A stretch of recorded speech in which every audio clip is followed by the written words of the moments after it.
ሚሊዮን ክፈሉ ከዛ በኋላ ግደሉኝ። ግምቴ እኮ 100 ሚሊዮን ነው። ፈራው ካለ ብተውት ምን አለ?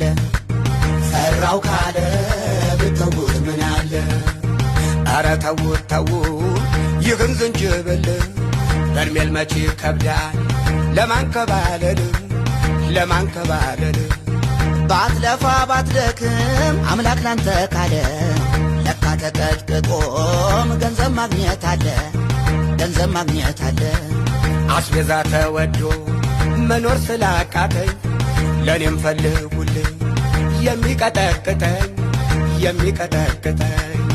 1 ብር ሳይከፍለኝ ኑሮ ከሚመታኝ በ500,000 ብር ማንም ያንከባለኝ ማንም ያንከባለኝ። ብዙ ሰው አለና ኑሮ የከበደው በከፈልነው መጠን